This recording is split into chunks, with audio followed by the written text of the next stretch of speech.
És que quan jo estava a Xina estava estudiant una cosa que no m'agrada gens, i comerciat. Vaig vindre així perquè quan era xicotet m'agrada molt la mar Mediterrània. I estava treballant a Pequín i una vegada vaig veure un anunci. Tu vols viure a prop del mar i aprendre castellà. Un canvi amb una miqueta d'aire, no? I aprendre altre idioma perquè jo no parlava bé ningú idioma estranger, com anglès ni res. Pues jo pensava, pues, si anglès no parlava bé, igual castellà és altra via, no? Si vaig vindre per aquesta ocasió, ja porta així quasi 8 anys. Per a mi tot és treball, de ser actor de teatre, o ser mestre, o ser qualsevol cosa, és treball. I m'agrada viatjar, m'agrada conèixer gent, m'agrada... És per a aquesta ocasió jo igual tinc aquesta sort de conèixer més el fons d'aquesta cultura. Sí, els primers 3 anys, com jo vaig vindre així, la comunitat són molt la gent de la costa. I ells tenen la seva pròpia llengua i volien que les fills no perdren el xino mandarí. Ells no parlaven molt bé el xino mandarí i me va demanar ser professor.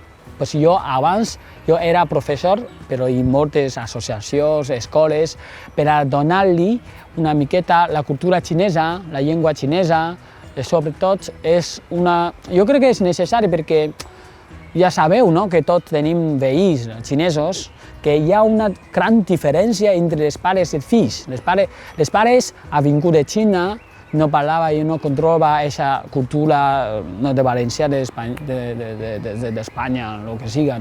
Els fills ja han nascut així. Jo crec que és necessari que els dos fer millor comunicació, entendre les ambes parts. Jo he sigut el contacte que més directe he tingut jo. Això és difícil perquè jo crec que ells s'enteren perquè se nota diàriament que jo estic canviant, que aquesta cultura que m'he contagiat perquè portava més somriu, que ara sap més expressar-me, més directe. L'única vegada quan vaig tornar a Xina, que li feia abraç, que li donava una miqueta de sust. Jo crec que el canvi és integral. El canvi és... A mi no me dona molta consciència, però ells o la gent de fora donava més consciència el que me donava el País Valencià.